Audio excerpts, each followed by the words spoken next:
ঘূৰোতে ঘূৰোতে কঁকাল হাত ভৰি চব বিষ উঠি গৈছেগে। হে ওপৰজনা, এই দুখ কষ্টৰ পৰা পৰিত্ৰাণ কেতিয়াকৈ দিবানো?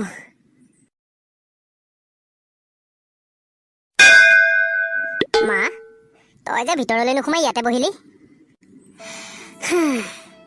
খোজ কাঢ়োতে কাঢ়োতে গোটেই শৰীৰ বিখালী হৈ পৰিছে। সেইটো কাৰণে অলপ ইয়াতে বহি দিলো। ঠাণ্ডা পানী খাবিনি মা? নালাগে অ' সোণজনী, ভাগৰটো মৰিলে ভিতৰলৈ গৈ মই নিজেই খাম। মা, তই এনেকৈ ঘৰে ঘৰে গৈ ভিক্ষা খুজি ফুৰাতকৈ কোনোবা মানুহ এঘৰ চাই দেখোন তাতে নিগাজিকৈ কাম কৰিব পাৰ। তেতিয়াতো তোৰ ইমান কষ্ট নহয়। তই ঠিকেই কৈছ সোণজনী, ময়ো ৰাস্তাত আহি থাকোঁতে সেইটো কথাই ভাবি আহিছোঁ। ভাল কোনোবা মানুহ এঘৰ চাই তাতে নিগাজিকৈ কাম কৰিবলৈহে ল'ব লাগিব। দেউতাই জীয়াই থাকোঁতে মোক কাম এখনকে কৰিবলৈ দিয়া নাছিল। তেখেত আমাৰ মাজৰ পৰা আঁতৰি যোৱাৰ দিন ধৰি এতিয়া এনেকৈ ভিক্ষা মাগিবলগীয়া হৈছে। আকৌ তাতে মোৰ ইমান দূৰ অহা যোৱা কৰাৰ অভ্যাসো নাই। অলপ দূৰ বাট গ'লেই হাত ভৰি একেবাৰে বিষ উঠি আহে। সেইটো কাৰণে কৈছোঁ মা, কোনোবা ভাল মানুহ এঘৰ চাই নিগাজিকৈ কাম কৰিবলৈ ল। তেতিয়াতো তোৰ এনেকুৱা কষ্ট নহয়। যাব লাগিব মাজনী। আজি আবেলিকে তহঁতৰ ছাৰহঁতৰ ঘৰৰ পৰা আহিমগৈ। তাতে কাম পাওঁ নেকি সেইটোকে সুধিবগৈ লাগিব।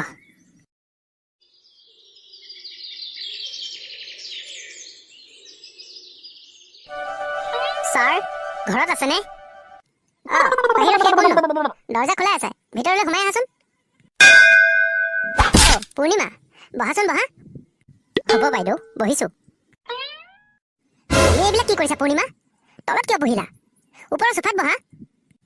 নালাগে বাইদেউ, মই ইয়াতেই ঠিকে আছোঁ। মই চোফাত বহি বেয়া পাওঁ। ঠিক আছে ঠিক আছে, তোমাৰ য'তেই ইচ্ছা ত'তেই বহা। পিছে কোৱাচোন পূৰ্ণিমা, আমাৰ ঘৰলৈনো কিয় আহিলা? বাইদেউ, কিনো ক'ম মোৰ দুখৰ কথা। এইজনে আমাক এৰি যোৱা দিন ধৰি মই ঘৰে ঘৰে গৈ ভিক্ষাহে কৰি ফুৰিছিলোঁ।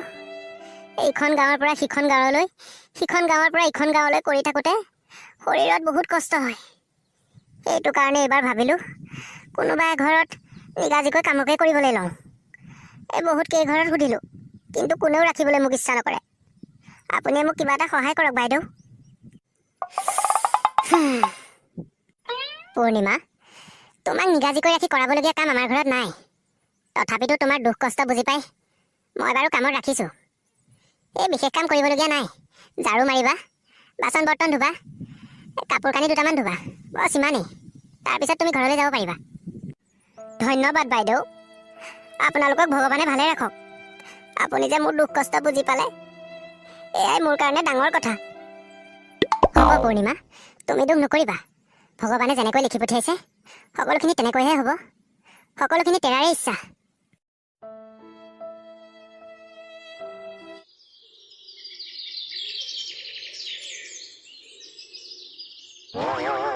পূৰ্ণিমা? অঁ বাইদেউ, তুমি সেইফালে ওপৰলৈ চাই একান্ত মনেনো কি ভাবি আছা পূৰ্ণিমা? ছোৱালীজনীৰ কথা ভাবিছোঁ বাইদেউ।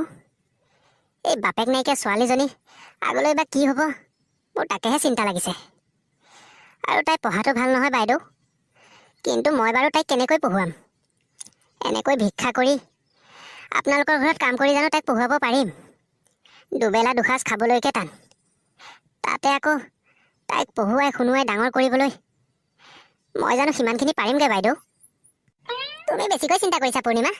হয়তো তুমি এটা কথা নাজানা, দুখীয়া নিচলা ভাল পঢ়া শুনা ল'ৰা ছোৱালীক আজিকালি চৰকাৰে বহুত সুবিধা দিয়ে। তাই যদি ভালকৈ পঢ়া শুনা কৰে চৰকাৰ ফালৰ পৰা বহুত সুবিধা পাব নহয়। তেনেকৈ তাই ডাঙৰ ক্লাছলৈকে পঢ়িব পাৰিব। অঁ, তেনেকুৱা কথাহেনি বাইদেউ? মইচোন এইবিলাক কথা গমেই পোৱা নাছিলোঁ। তেনেকৈ হ'লেচোন আমাৰ দৰে দুখীয়া শ্ৰেণীৰ মানুহৰ এই ভালকৈ পঢ়া শুনা ল'ৰা ছোৱালী বহুত আগবাঢ়ি যাব পাৰিব। অঁ তো পূৰ্ণিমা, আজিকালি চৰকাৰে দুখীয়া নিচলা মানুহৰ কাৰণে বহুত সা সুবিধাই দিছে। কিন্তু কিছুসংখ্যক মানুহে সেই কথাখিনি ভালকৈ নজনাৰ কাৰণে সেই সা সুবিধাসমূহৰ পৰা বঞ্চিত হৈ থাকিবলগীয়া হয়। পিছে তোমাৰ ছোৱালীজনী এইবাৰ কোন ক্লাছৰ? তাই এইবাৰ 3য় শ্ৰেণীলৈ পাইছে বাইদেউ। ছাৰৰ স্কুলতহে পঢ়ে। অঁ হয়নি? এইটো কথাচোন মই গমেই পোৱা নাছিলোঁ। তেতিয়াহ'লে ভালে হৈছে, তুমি ছাৰক এবাৰ লগ কৰি যাবাচোন। এই স্কুললৈ কিবা কিবি সা সুবিধা আহি থাকে নহয় চৰকাৰৰ ফালৰ পৰা, এই ভালকৈ পঢ়া শুনা ল'ৰা ছোৱালীৰ কাৰণে। তুমি এবাৰ ছাৰক সুধি যাবাচোন, ছাৰে সকলোখিনি কথা গম পাব। আপোনাক যে কি বুলি ধন্যবাদ জনাম নহয় বাইদেউ। আপুনি ইমান ভালকৈ কথাখিনি শিকাই বুজাই দিছে। এজনী সাধাৰণ কাম কৰা মানুহক আপুনি ইমানখিনি কথা শিকাই দিয়া বুজাই দিয়াৰ কাৰণে আপোনাৰ ওচৰত মই সদায় চিৰকৃতজ্ঞ হৈ ৰ'ম বাইদেউ। পূৰ্ণিমা, এইখিনি আমাৰ দায়িত্ব। আমি যিখিনি কথা জানো নজনাসকলক শিকাই দিয়াটো আমাৰ কৰ্তব্য। তেতিয়াহে সুস্থ সবল সমাজ এখন গঢ় লৈ উঠিব। আপুনি একেবাৰে শুদ্ধ কথাটো কৈছে বাইদেউ।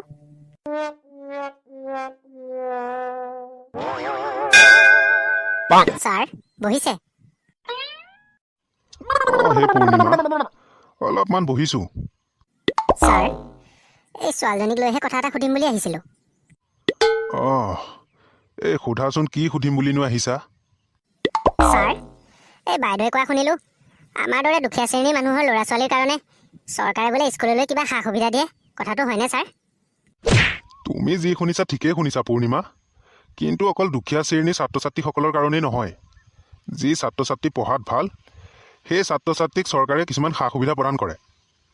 ছাৰ, আমাৰ অঞ্জনাও পঢ়াত বেয়া নহয় নহয়। তাইৰ কাৰণেও কিবা সা সুবিধা পাম নেকি ছাৰ? নিশ্চয় পাব। তাইতো পঢ়া শুনাত বেয়া নহয় ছোৱালীজনী। এই পৰীক্ষা এটা দিব লাগিব। এই BT পৰীক্ষা বুলি কয়। আমাৰ স্কুলত নহয়, বেলেগ এখন স্কুলত হ'ব।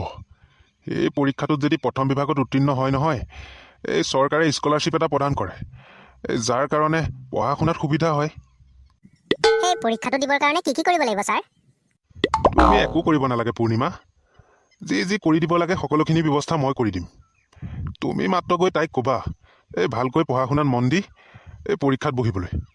যদি পৰীক্ষাটোত তাই প্ৰথম বিভাগত উত্তীৰ্ণ হয়, তেতিয়া অন্তত তোমাৰ কষ্ট কমিব, তুমি সকাহ এটাকে পাবা।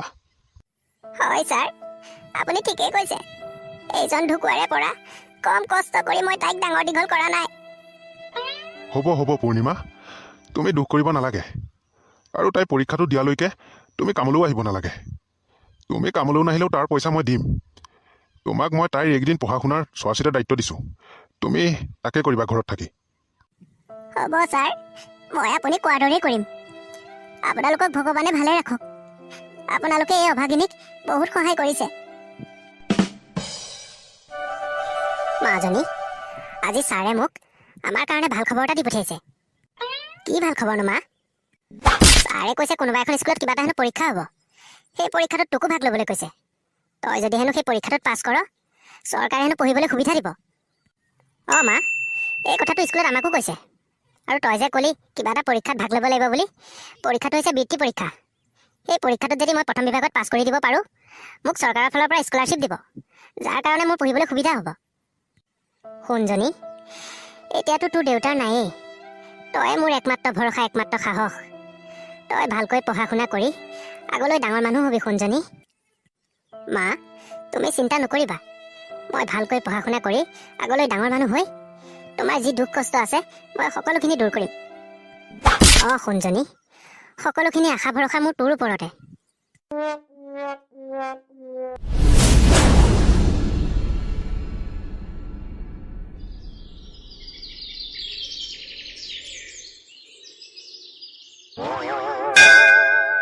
হে ৰামনিকা, আপুনি ইমান সোনকালে আহিলে যে? এই ভাল খবৰ এটা আছে ৰ'বা।